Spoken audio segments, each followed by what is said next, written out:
Hello students, कैसे हो आप। उम्मीद करता हूँ कि बहुत अच्छे होगे और पूरा ध्यान दे रहे होगे कि पेपर आने वाले हैं तो आपको क्या करना है। बच्चों, मैं किसी दिन बताऊंगा आपको कि 10th में या 10th पास आउट होने के बाद आपके पास में क्या क्या अपॉर्चुनिटी हो सकती हैं और उन अपॉर्चुनिटी के लिए आपको क्या करना होगा।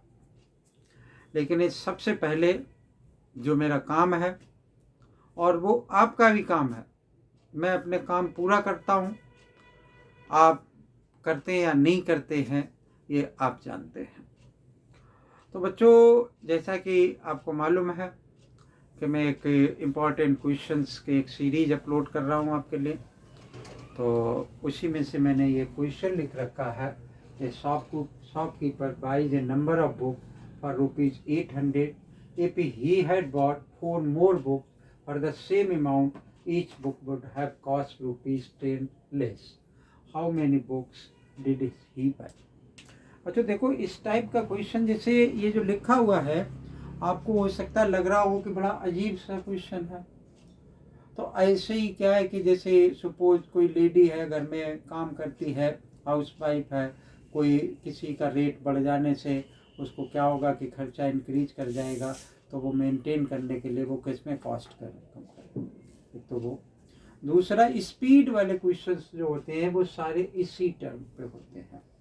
ठीक है, मतलब तीन टाइप के जो क्वेश्चंस हैं वो इससे रिलेटेड होते हैं, को रिलेटेड होते हैं। चाहे तो स्पीड वाले से इसको रिलेटेड मान लो, या मैं इसके बाद जो क्वेश्चन लिखूंगा वो स्पीड के लिए लिख लूंगा। ठीक है, तो दोनों को रिलेटेड क्वेश्चन होंगे। यहाँ क्या पूछ रहा, how many books did he buy. हम मान लेंगे कि let X books he can purchase. यहाँ हमने लिखा कि सोल्यूशन में इसके कि let X books can buy in rupees. कितने रुपीज इसमें लगे हुए हैं? 800 रुपीज पे वो एक्स बुक परचेज कर सकता है। अब देखो, अगर एक्स नंबर ऑफ बुक्स हैं तो एक्स नंबर ऑफ बुक्स से अगर 800 को डिवाइड कर दोगे तो कॉस्ट ऑफ 1 बुक आ जाएगी। क्यों ऐसा मैं बता रहा हूँ, if he had bought 4 more books, अगर वो 4 बुक्स ज्यादा परचेज करेगा for the same amount, each book have cost ₹10 less. तो एक बुक की कॉस्ट आ जाएगी, तो हमसे ये कह रहा है कि 10 किताबें कम हो जाएंगी अगर वो 4 ज्यादा किताबें खरीदता है तो। ठीक है, तो कैसे करेंगे। हमने यहाँ पे लिखा कि cost of one book is equal to 800 divided by x.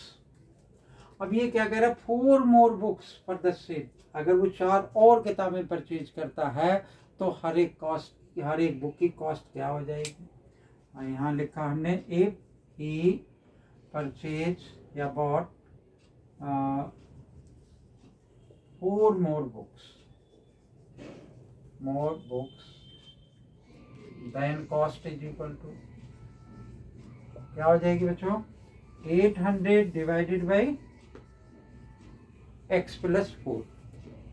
ठीक है, अब देखो, जब कॉस्ट और नंबर ऑफ बुक्स इतनी हो गई, 4 और किताबें परचेज कर रहा है ना, तो नंबर ऑफ जो है वो जो कॉस्ट हो जाएगी वो कुछ कम हो जाएगी। कितनी कम हो जाएगी? 10 रुपये। तो क्या हमारी कंडीशन बन जाएगी कि अकॉर्डिंग टू क्वेश्चन कि 800 divided by X minus 800 divided by X plus 4 is equal to 10। तो अब जैसे हम अगर इसको ट्रिक के फॉर्म में देखें तो हम क्या लिख सकते हैं, अभी बताएंगे, पहले हम इसको सिंप्लीफाई कर लें। यहाँ हमने लिखा क्या है कि एक्स प्लस 4, एलसीएम ले लिया, एक्स से एक्स कैंसिल हो गया, 800 आ गया, एक्स प्लस 4 माइनस इससे ये हट गया, 800x इज इक्वल टू 10। इससे क्या होगा कि क्वाड्रेटिक इक्वेशन बन जाएगी, 800x plus 3200 minus 800x divided by x का square plus 4x is equal to 10। इससे ये कैंसिल हो गया, क्या बन जाएगा हमारा कि 10 और x का स्क्वायर प्लस 4x, इसको इससे क्रॉस कर दिया हमने तो 3200 हो गया। अब 10 से इसको डिवाइड कर देते हैं तो और अच्छा आसानी से हो जाएगा, x square plus 4x is equal to 320। अब इसके आप क्या कर सकते हैं कि बहुत आसानी से फैक्टर कर सकते हैं। यहाँ आ गया 4x माइनस 3 2 और 0 0। अब बच्चों क्या है, देखो ये जो हमारे पास ये आ गया, इसमें आप मिडिल टर्म स्प्लिटिंग लगा सकते हैं, श्रीधराचार्य का फार्मूला लगा सकते हैं, ठीक है। कोई सा भी मेथड हम इसमें क्या कर सकते हैं कि अप्लाई कर सकते हैं, ठीक है। तो अब 4x का डिफरेंस होना चाहिए और 320, तो 8 चौक 32 होता है, यानी 8,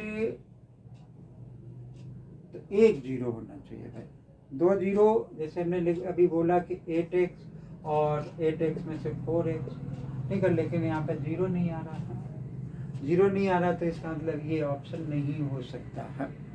क्या ऑप्शन हो सकता है और तलाश करिए, 16 दूनी 32 होता है, तो x का स्क्वायर प्लस 6, अगर नहीं मालूम पड़े 8 एंड ट्रायल से तो आप क्या कर सकते हैं कि इसके फैक्टर कर सकते हैं।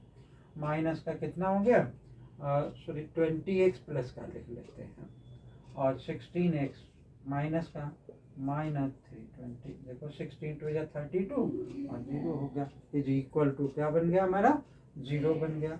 x कॉमन ले लिया, प्लस का 20 माइनस 16 कॉमन ले लिया, x प्लस 20, ठीक है, तो x प्लस 20 और x minus 16, x minus 16 is equal to 0, तो ये क्या आ गया, x is equal to minus 20 और x इज इक्वल टू 16। तो देखो माइनस में तो किसी भी बुक की कॉस्ट को नंबर ऑफ बुक्स हो ही नहीं सकती हैं, तो हमारा क्या होगा, x is equal to 16 will be the right answer, यानी करेक्ट आंसर होगा, ठीक है। हम चाहें तो इसको वेरीफाई कर सकते हैं, ऐसी कोई बात नहीं, जो कंडीशन हमें दे रखी है उसके अकॉर्डिंग हम इसको वेरीफाई कर सकते हैं, ठीक है।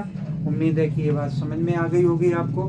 अगर समझ में आ गई हो तो बच्चों ऐसे और भी बहुत सारे क्वेश्चंस हैं जिनको कि आपको खुद करना होगा, क्योंकि हर एक क्वेश्चन नहीं अपलोड किया जा सकता। एनसीईआरटी में जितने थे वो मैंने सभी अपलोड कर रखे हैं, ठीक है। तो इसके बाद मैं आपको एक क्वेश्चन बताऊंगा, वो किससे रिलेटेड होगा, स्पीड से रिलेटेड होगा। थैंक यू, जय हिंद।